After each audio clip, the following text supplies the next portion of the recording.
ಎಲ್ಲರಿಗೂ ನಮಸ್ಕಾರ. ನನ್ನ ಹೆಸರು ಕುರಿಕಾಯ ಕುಮಾರ. ನನ್ನ ಕೆಲಸ ಏನಪ್ಪಾ ಅಂತಂದ್ರೆ ಹೆಸರಲ್ಲೇ ಇರಂಗೆ ಕುರಿ ಕಾಯೋದು ನನ್ನ ಕೆಲಸ. ಏನು ಓದ್ತಾರೆ ಎದ್ದ ತಕ್ಷಣ ನಾವು ಕುರಿ ಕಟ್ಟಾಕಿರ್ತೀವಲ್ಲ, ಅಲ್ಲಿ ಕಸ ಗೀಸ ಎಲ್ಲ ಗುಡ್ಸ್ಕೊಂಡ್ಬಿಟ್ಟು ಅದಾದ್ಮೇಲೆ ನಾವು ಕುರಿ ಒಂಚೂರು ಆಚೆ ಕಟ್ಟಾಕ್ಬಿಟ್ಟು ಒಂಚೂರು ಹೊಟ್ಕೊಂಡ್ಕೊಂಡು ನಮ್ಮ ಕೆಲಸ 10 ಗಂಟೆಗೆ ಸರಿಯಾಗಿ ಶುರುವಾಗೋಯ್ತಾರೆ. 10 ಗಂಟೆಗೆ ಶುರುವಾದ್ಮೇಲೆ ಏನಾದದು, ಈ ತರ ಕುರಿಗಳನ್ನೆಲ್ಲ ಅಡ್ಕೊ ಬಂದ್ಬಿಟ್ಟು ಅವ್ರಿವ್ರು ಬೆಳೆದಿರೋ ಬೆಳೆನ ಮೇಯಿಸ್ದಂಗೆ ನಾವು ತೆಕ್ಕಲಲ್ಲಿ ಮೇಯಿಸ್ಕೊಳ್ಳೋದು. ಜೊತೆಗೆ ಇದು ನನ್ನ ಸ್ನೇಹಿತರದು. ಇವತ್ತು ನನ್ನ ಸ್ನೇಹಿತನಿಗೆ ನಾನು ಕುರಿ ಮೇಯಿಸೋದ್ರ ಬಗ್ಗೆ ಟ್ರೈನಿಂಗ್ ಕೊಡಬೇಕಾಗಿತ್ತು. ಹಾಗಾಗಿ ಇವತ್ತು ನಾನು ಇಲ್ಲಿ ನಮ್ಮ ಬೀರೇಶ್ವರಪುರ, ನಾಗಮಂಗಲ ತಾಲೂಕು, ಮಂಡ್ಯ ಜಿಲ್ಲೆ ಮುಂದಕ್ಕೆ ಬೈಲಿ. ಇಲ್ಲಿ ಏನಂತಂದ್ರೆ ನಾವು ಪುಕ್ಸಟ್ಟೆ ನಾವು ಕುರಿ ಕಾಯೋದು ಹೇಳ್ಕೊಡ್ತೀವಿ. ನಿಮಗೂ ಸಂಪೂರ್ಣವಾಗಿ ಕುರಿ ಕಾಯೋದು ಹೆಂಗೆ ಅಂತ ಗೊತ್ತಾಗಬೇಕು ಅಂತಂದ್ರೆ ಈ ವಿಡಿಯೋ ಸಂಪೂರ್ಣವಾಗಿ ನೋಡ್ಬೇಕಾಯ್ತದೆ. ಎಲ್ಲೂ ನೀವು ಎದುರಿಸಂಗಿಲ್ಲ, ಸಬ್ಸ್ಕ್ರೈಬ್ ಮಾಡ್ಕೊಂಡ್ಬಿಡ್ಬೇಕಾಯ್ತದೆ, ಫಾಲೋನ ಮಾಡ್ಕೊಂಡ್ಬಿಡ್ಬೇಕಾಯ್ತದೆ. ನೋಡಿ, ಕುರಿ ಕಾಯೋದ್ರಲ್ಲಿ ತುಂಬಾ ವಿಧಗಳಿದಾವೆ. ಅದರಲ್ಲಿ ನಾನು ಮೊದಲನೇ ವಿಡಿಯೋದ ವಿಧಾನ ನಿಮ್ಗೆ ಇವತ್ತು ಹೇಳ್ಕೊಡ್ತೀನಿ. ನಿಮ್ಗೆ ಇಲ್ಲ ದಿನೇಶ್ ಅವರೇ ನೀವು ಚೆನ್ನಾಗಿ ಕುರಿ ಕಾಯೋದನ್ನ ಹೇಳ್ಕೊಡ್ತಿದ್ದೀರಿ, ಇದೇ ತರ ನಮಗೆ ಟ್ರೈನಿಂಗ್ ಕೊಡಿ ಅಂತಂದ್ರೆ ಅಫ್ಕೋರ್ಸ್ ನಾವು ಯಾವುದೇ ರೀತಿ ತಕ್ಷಣಕ್ಕೆ ದುಡ್ಡು ನಾವು ತಗೋತಾ ಇಲ್ಲ. But in future we don't know, we can charge it. ಆಮೇಲೆ ಇನ್ನೊಂದೇನಪ್ಪ ಅಂತಂದ್ರೆ ಕುರಿ ಕಾಯಕ್ಕೆ ಸುಮ್ಮನೆ ನೀವು ಹೆಂಗ್ ಬೇಕಂಗೆ ಬರೋಕ್ಕಾಗಲ್ಲ. ನೀವು ಒಳ್ಳೆ ಡ್ರೆಸ್ಅಪ್ ಆಗಿ ಬರ್ಬೇಕಾಯ್ತದೆ.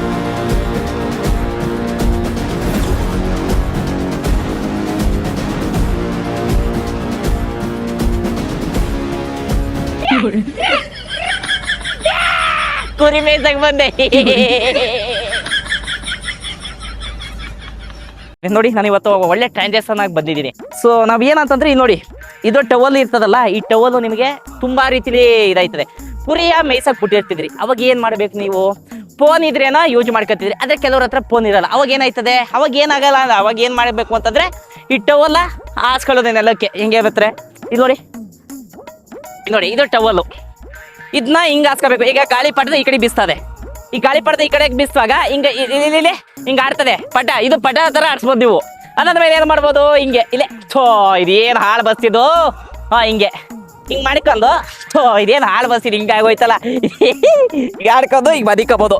ನೋಡಿ, ಶ್ರೀಕೃಷ್ಣ ಪರಮಾತ್ಮನವರು ನಿದ್ರಿಸುತ್ತಿರುವರು ಅನ್ನೋ ಲೆಕ್ಕಾಚಾರಕ್ಕೆ. ಯಾಕೆಂತಂದ್ರೆ ನಾವು ದೇವ್ರುಗಳ ಹೆಸರು ಹೇಳುವಾಗ ನಮ್ಮನ್ನ ದೇವ್ರು ನೋಡ್ಕೊಳ್ತಾ ಇರ್ತಾನೆ. ಆಗ ನಾವು ಚಪ್ಪಲಿ ಕುಟ್ಬಿಟ್ಟು ಮಾತಾಡ್ಬೇಕು, ಅದು ನಮ್ಮ ಸಂಸ್ಕೃತಿ. ಅದಾದ್ಮೇಲೆ ನೋಡಿ, ಕುರಿ ಹಿಂಗೆಲ್ಲ ಒಟ್ಟಿಗಿರ್ತವೆ. ಇವು ಆಡಂತರ ಅಲ್ಲ. ಆಡೇನಪ್ಪ ಅಂತಂದ್ರೆ ಅವಕ್ಕೆ ಬರೀ ನಾವು ಸ್ವಪ್ನ ತಂದು ಕಟ್ಬೇಕಾಯ್ತದೆ. ಆದ್ರೆ ಇವು ಹಂಗಲ್ಲ. ಗರ್ಕೆ ಹುಲ್ಲ ಮಳೆ ಒಯ್ದೆ ಕನಮಡಿ ಕಟ್ಟೆ ತುಂಬಿ ತುಂಬಾ ದಿನ ಆಯ್ತು. ಹಾಗಾಗಿ ಗರ್ಕೆ ಹುಲ್ಲೆ ಮೇಯ್ತಾವೆ. ಈಗ ನಮ್ಮ ತಮಿಳ್ನಾಡವ್ರು ಬೇರೆ ನೀರ ಕೇಳ್ತವ್ರೆ. ನಿಮ್ದು ಅಮ್ಮಯ್ಯ ನಾವು ನೀರ ಕೊಡಲ್ಲ ಅಂತ ಹೇಳ್ತಾ ಇಲ್ಲ. ಅಂಬರೀಷ್ ಅಣ್ಣ ಮೊದ್ಲೇ ಹೇಳವ್ರೆ, ನಮ್ಮ ಹತ್ರ 100 ರೂಪಾಯಿ ಇದ್ದಾಗ 50 ರೂಪಾಯಿ ಕೇಳಿ ಕೊಡ್ತೀವಿ. ನಮ್ಮ ಹತ್ರನೇ 50 ಪೈಸೆ ಇರುವಾಗ ನೀವು 50 ರೂಪಾಯಿ ಕೇಳಿದ್ರೆ ಎಲ್ಲಿ ತಂದು ಕೊಡೋದು? ಈ ಲೆಕ್ಕಾಚಾರದಲ್ಲಿ ನೀರು ಜಾಸ್ತಿ ಆದಾಗ ನಾವೇನು ಮಾಡಿಕೊಳ್ಳಲ್ಲ. ಅಥವಾ ನೀರು ನಮಗೂ ನಿಮಗೂ ಇಬ್ಬರಿಗೂ ಓಕೆ ಸಮಾಧಾನಕರವಾಗಿ ಆಯ್ತದೆ ಅಂತಂದಾಗ ನಾವೇನು ಕೊಡಬೇಡಿ ಅಂತ ಹೇಳಲ್ಲ. ತಕ್ಷಣಕ್ಕೆ ನಮ್ಮ ಹತ್ರ ನೀರಿಲ್ಲ, ನೀವು ನೀರು ಕೇಳ್ತಿದ್ರಿ, ಎಲ್ಲಿಂದ ಕೊಡೋದು? ನೀವೇ ಒಂಚೂರು ಅರ್ಥ ಮಾಡ್ಕೊಳ್ಳಿ. ವಿಜಯಣ್ಣ, ನಮ್ಮ ಕರ್ನಾಟಕದವ್ರು ಎಷ್ಟೇ ಜನ ನಿಂಗೆ ಸಪೋರ್ಟ್ ಮಾಡಿದ್ರು, ವಿಜಯಣ್ಣ ಒಳ್ಳೆ ರಾಜಕಾರಣಿ ಆಗ್ಬೋದು ಅಂದ್ಬಿಟ್ಟು ನೀನು ಒಂಚೂರು ಬಂದು ನೋಡೋಣ ಮಂಡ್ಯ ಪರಿಸ್ಥಿತಿ ಹೆಂಗಾಗಿದ್ದು. ಬೆಂಗಳೂರಲ್ಲಿ ನೀರು ಕುಡಿಯೋಕೆ ಆಯ್ತಾ ಇಲ್ಲ. ಜೊತೆಗೆ ಇದ್ರ ಬಗ್ಗೆ ಧ್ವನಿ ಎತ್ತೋಣ. ನೀನು ಒಂಚೂರು ಅನುಸರಿಸ್ಕೋಬೇಕು ಕಾರಣ. ಜೊತೆಗೆ IT ಪೀಪಲ್ ಬೆಂಗಳೂರಲ್ಲಿ ಕೆಲಸ ಮಾಡ್ತಾರೋ, ನೀವು ಇದ್ರ ಬಗ್ಗೆ ಒಂದು ಸ್ವಲ್ಪ ಧ್ವನಿ ಕೂಡಿಸ್ಬೇಕು. ನೀವೇನಿಲ್ಲ, ಬರೀ ಸಂಬಳ ಬರ್ತದೆ, ಆಮೇಲೆ ನಿಮ್ಮ ಕೆಲಸಗಳು ನೀವು ಮಾಡ್ಕೊಂಡು ಇದ್ಬಿಟ್ರೆ ಈ ರೈತರು ಕಷ್ಟ ಕೇಳೋರು ಯಾರು? ರೈತರ ಕಷ್ಟ ಏನಂತಂದ್ರೆ ಪಾಪ ಅವ್ರು ದುಡಿತಾರೆ. ಇಂಥ ಸಂದಿಗ್ಧ ಪರಿಸ್ಥಿತಿಲಿ ನೀವೆಲ್ಲ ಬಂದು ನಿಂತ್ಕೋಬೇಕು. ಅವಾಗಲೇ ಅಲ್ವೇ ನಮಗೆ ಇವಾಗ ರೈತರು ಇಲ್ಲ ಬಿಡೋತ್ತಾಗೆ ನಾವು ಹೊತ್ತಾಗೆ ಏನಾರ ಓದ್ಕೊಂಡು ಪತ್ಕೊಂಡು ಬೇರೆ ಕಡೆ ಕೊಂಡೋಗ್ಬಿಡೋಣ ಅಂತಂದ್ರೆ ಕೆಲಸ ಇಲ್ಲ ಆದವು, ರೈತರ ಕೆಲಸ ಇಲ್ಲ ಆದವು. ನೀವು ಹೇಳಿ, ಅನ್ನ ಯಾರು ಊಟ ಹಾಕೋರು? ಆಮೇಲೆ ಮಾತಾಡೋಣ. ಇವಾಗ ಕುರಿ ಮೇಯಿಸೋದ್ರ ಬಗ್ಗೆ ಸಂಪೂರ್ಣವಾಗಿ ಹೇಳ್ಕೊಡ್ತೀನಿ ಬನ್ನಿ. ಇವಾಗ ನಾನು ಮೊದಲನೇ ವಿಧವನ್ನ ನಿಮ್ಗೆ ಹೇಳ್ಕೊಡಕ್ಕೆ ಹೋಗ್ತಾ ಇದ್ದೀನಿ. ಇದು ಸೋ ಸಿಂಪಲ್.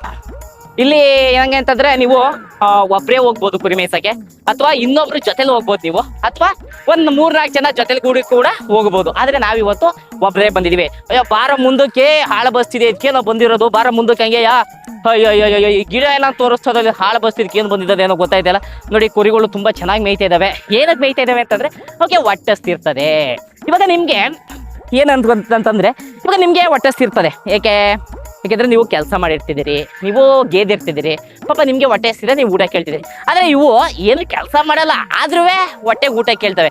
ಯಾಕಪ್ಪ ಅಂತಂದ್ರೆ ಜೀರ್ಣಕ್ರಿಯೆ ಅಂತಕ್ಕಂಥದ್ದು ಅವಕ್ಕೆ ಚೆನ್ನಾಗಿರುತ್ತೆ. ಜೀರ್ಣಕ್ರಿಯೆ. ಒಂದು ನಿಮಿಷ ಫೋನ್ ಬರ್ತಾದೆ, ದಯವಿಟ್ಟು ಆಮೇಲೆ ಮಾಡ್ತೀನಿ. ನಿಮ್ಮ ದಮ್ಮಯ್ಯ ಇಲ್ಲೊಬ್ರು ನಾನು ನೋಡಿ ಇವತ್ತು ಕುರಿ ಕಾಯೋದ್ರ ಬಗ್ಗೆ ಹೇಳ್ಕೊಡ್ತಾ ಇದೀನಿ. ಹಾಗಾಗಿ ಎಷ್ಟು ನಿಮಿಷ ಆಗಿದೆ? 4 ನಿಮಿಷ ಆಗಿದೆ. ಕಟ್ ಮಾಡಬೇಡ, ಯಾವುದೇ ಕಾರಣಕ್ಕೂ ಕಟ್ ಮಾಡಬೇಡ. ನಾವು ಸಿಂಗಲ್ ಟೆಕ್ಸ್ಟ್ ಆಗಬೇಕು ಅಂತ ಇರೋದು.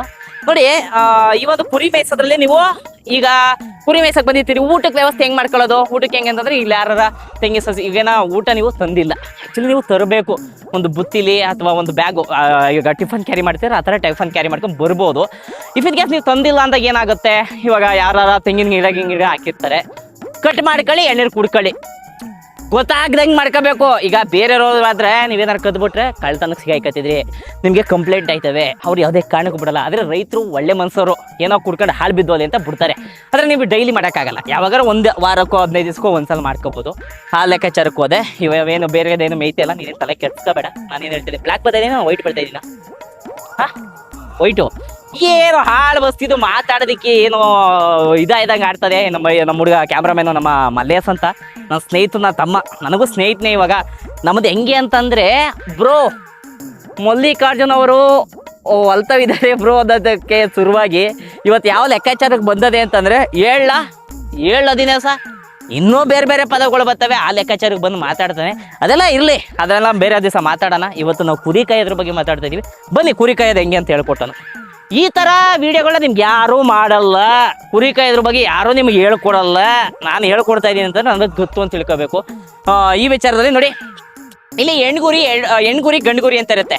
ಆದರೆ ನಮ್ಮ ಹತ್ರ ಭೇದ ಭಾವ ಇಲ್ಲ. ಹೆಣ್ಣು ಕುಯ್ಕೊಂಡ್ ತಿಂತಾರೆ, ಗಣ್ಣು ಕುಯ್ಕೊಂಡ್ ತಿಂತಾರೆ. ಭೇದ ಭಾವ ಏನೋ, ಸಣ್ಣ ಮರಿ ದೊಡ್ಡ ಮರಿ. ಸಣ್ಣ ಮರಿನ ಯಾರು ಕುಯ್ಯಲ್ಲ. ದಪ್ಪ ಮರಿ ಒಂದು 15 kg ಮೇಲೆ ಬತ್ತು ಅಂತಂದ್ರೆ ಕುಯ್ಕೋತಾರೆ. ಒಂದೊಂದ್ಸಲಿ ಈಗ ನಾಯಿ ಕಚ್ಬಿಡ್ತದೆ. ನಾಯಿಗೆ ನೀವು ಇನ್ನೊಂದೊಂದು ವಿಚಾರ, ಕುರಿ ಮೇಯಿಸುವಾಗ ನಾಯಿನ ನೀವು ಸರಾಗಿ ನೋಡ್ಕೋಬೇಕು. ಹುಚ್ಚ ನಾಯಿಗಳು ಇರ್ತವೆ, ಇಲ್ಲೆಲ್ಲಾರ ಇದು ಬಂದ್ಬಿಟ್ಟು ಮೆಳ್ಳೆದೊಳಗೆ ಕಚ್ಬಿಟ್ಟು ಹೊಂಟೈತವೆ. ಆ ಟೈಮ್ಗೆ ಏನಂತಂದ್ರೆ ಜೀವ ಉಳಿಸ್ಕೋಬೋದು. ಫೋನ್ ಬತ್ತದೆ, ಯಾಕೆ ಒಂಚೂರು ಆಮೇಲೆ ಮಾಡ್ತೀನಿ ನಿಮ್ಮ ತಮ್ಮಯ್ಯ, ಈಗ ಕುರಿ ಕಾಯೋದು ಕ್ಲಾಸ್ ಹೇಳ್ಕೊಡ್ತೀನಿ, ದಯವಿಟ್ಟು ಆಮೇಲೆ ಮಾಡಿಕೊಡ್ರಿ ಅಂತ ಫೋನ್. ಅವಾಗ ಏನಾಯ್ತವೆ, ಕಚ್ಕೊಂಡ್ಬಿಟ್ಟಾಗ ಕೆಲವು ಸತ್ತೋಯ್ತವೆ. ಅವನು ಕುಯ್ಯೋರು ಅವರೇ, ಆದ್ರೆ ಅವನ್ನ ಕುಯ್ಯಬಾರ್ದು. ಇನ್ ಕೆಲವ್ರು ಏನಂತ ಬದುಕಿದಾಗ ಇನ್ನೇನ ಸತ್ತೋಯ್ತದೆ ಅಂತ ಕುಯ್ದಾಕ್ತಾರೆ. ಅವಾಗ ಬಾಡನ್ ರೇಟ್ ಕಡಿಮೆ ಇರ್ತದೆ. ಅವೆಲ್ಲ ಲೆಕ್ಕಾಚಾರವಾಗಿ ನೀವು ನೋಡ್ಕೋಬೇಕಾಯ್ತದೆ. ಎಷ್ಟು ನಿಮಿಷ ಆಯ್ತು? 6 ನಿಮಿಷ ಆಗದೆ. 6 ನಿಮಿಷ ಲೆಕ್ಕಾಚಾರವಾಗಿ ನಾವು ನಿಮಿಷದ ಲೆಕ್ಕಾಚಾರ ಅಲ್ಲ. ಇಲ್ಲಿ ನಾನು ಕ್ಲಾಸ್ನ ನಿಮಗೆ, ಈಗ ನಮ್ಮ HODಗಳು ಇದ್ರು, ದಿವಸಕ್ಕೆ 24 ಗಂಟೆ ನಮ್ಗೆ ಪಾಠ ಮಾಡ್ಬಿಟ್ಟಿದ್ರೆ ತಲೆ ಕೆಟ್ಟೋಗ್ಬಿಡೋದು. ಅದಕ್ಕೆ ನಾನು ಸೆಷನ್ ವೈಸ್ ನಾನು ಮಾಡ್ಕೊಡ್ತಾ ಇದ್ದೀನಿ ಈ ಥರ ಪಾಠ. ನೆಕ್ಸ್ಟ್ ಮುಂದೆ ಬನ್ನಿ. ನೋಡಿ, ಈಗ ಚಿಕ್ಕ ಮರಿಗಳು ಸಣ್ಣದಾಗಿ ಮೇಯ್ತವೆ, ದೊಡ್ಡ ಮರಿಗಳು ದಪ್ಪಾಗಿ ಮೇಯ್ತವೆ. ಯಾಕೆ ಅಂತಂದ್ರೆ ಸಣ್ಣ ಮರಿಗೆ ಕರುಳು ಚಿಕ್ಕ ಇರ್ತದೆ, ದಪ್ಪ ಮರಿಗೆ ಜಠರ ಜಾಸ್ತಿ ಇರ್ತದೆ. ಸೊ ಹಾಗಾಗಿ ನೋಡಿ, ಇವು ಚೆನ್ನಾಗಿ ಸಾಕಿಲ್ಲ. ಯಾಕೆ ಅಂತಂದ್ರೆ ನಮ್ಮ ಸ್ನೇಹಿತರು, ನಮ್ಮ ಮಲ್ಲೇಶ್ವರಯ್ಯ ಚೆನ್ನಾಗಿ ಸಾಕಿದ್ರೆ ತಗರು ಹೆಂಗಿರೋ ಗೊತ್ತೇ, ಹಿಂಗಿರೋವು. ಯಾಕೆಂದ್ರೆ ನಿಮ್ಗೆ ಆಕ್ಚುಲಿ ಏನಂತಂದ್ರೆ ಈ ತಗರು ಹಂಗೆ ಕಾಣ್ತವೆ. ಆದ್ರೆ ಏನಪ್ಪ ಅಂತಂದ್ರೆ ಇಲ್ಲಿ ತುಪ್ಪ ಅಂತಂದ್ರೆ ಇದ್ರ ಮೇಲೆ ಇದಿರ್ತಾವಲ್ಲ, ಇಲ್ಲ ಅದು ಕೂದಲು, ಅದನ್ನ ಕತ್ತರಿಸ್ಬಿಟ್ಟವ್ರು. ಇಲ್ಲ ಅಂತ ನೀವು ನಿಮ್ಗೆ ಸರಿಯಾಗಿ ಕಂಡಿರೋ ಪಾಪ ಯಾರೋ ಒಯ್ತವ್ರೆ. ಆ ಲೆಕ್ಕಾಚಾರದಲ್ಲಿ ಇವನು ಏನೇನು ಮಾಡ್ತಾರೆ ಅಂತಂದ್ರೆ ಇವನಿಗೆ ಭಯ ಆಯ್ತದೆ. ಆ್ಯಕ್ಚುಲಿ ಅವ್ರಿಗೆ ನಾನು ಹೇಳ್ಕೊಟ್ಟಿಲ್ಲ, ಅವರೇ ನನಗೆ ಹೇಳ್ಕೊಟ್ಟಿದ್ರು. ಅವ್ರು ನಮ್ಮ ಗುರುಗಳು ಒಯ್ತಾರೆ ಅವರಲ್ಲಿ ಆ ಲೆಕ್ಕಾಚಾರದಲ್ಲಿ. ಇವತ್ತಿಗೆ ಇಷ್ಟು ಪಾಠ ಇರಲಿ, ಇನ್ನು ಮಿಕ್ಕದನ್ನ ನಾನು ನಿಮ್ಗೆ ನಾಳೆ ಕೇಳ್ಕೊಡ್ತೀನಿ, ನೀವು ತಲೆ ಕೆಡ್ಸ್ಕೊಬೇಡಿ. ನಿಮ್ಗೆ ಏನಾರು ಇನ್ನೂ ಕುರಿ ಕಾಯ್ದ್ರ ಬಗ್ಗೆ ಹೆಚ್ಚಿನ ಮಾಹಿತಿ ಬೇಕು, ವಿಧಗಳನ್ನ ತಿಳಿಸಿ ಅಂತ ಹೇಳ್ಕೊಟ್ರೆ ನಾನು ಖಂಡಿತವಾಗಲೂ ನಿಮಗೆ ಪ್ರಾಮಾಣಿಕವಾಗಿ ನಾನು ಮಾಡ್ಕೊಡ್ತೀನಿ. ನೀವೇ ನನಗೆ ₹1 ಕೊಡಬೇಡಿ, ಫಾಲೋ ಮಾಡ್ಕೊಳ್ಳಿ, ಸಬ್ಸ್ಕ್ರೈಬ್ ಮಾಡ್ಕೊಳ್ಳಿ. ಇಷ್ಟ ಆದರೆ ಒಂದು ಲೈಕು ಕಮೆಂಟ್ ಹೊಡೀರಿ, ಶೇರ್ ಮಾಡಿ, ಅಷ್ಟೇ ಸಾಕು. ಎಲ್ಲರಿಗೂ ಧನ್ಯವಾದಗಳು, ಒಳ್ಳೇದಾಗಲಿ. ಒಂದು ಅಕ್ಷರ ಕಲಿಸಿದ ತಮ್ಮ ಗುರು ಅಂತ ಹೇಳ್ತಾರೆ. ನಾನು ನಿಮ್ಮ ಗುರುಗಳಾಗಿದ್ದರೆ ಕುರಿ ಮೇಯಿಸೋದ್ರಲ್ಲಿ ನನಗೆ ಎಲ್ಲರೂ ನಮಸ್ಕಾರ ಮಾಡಿ. ಧನ್ಯವಾದಗಳು.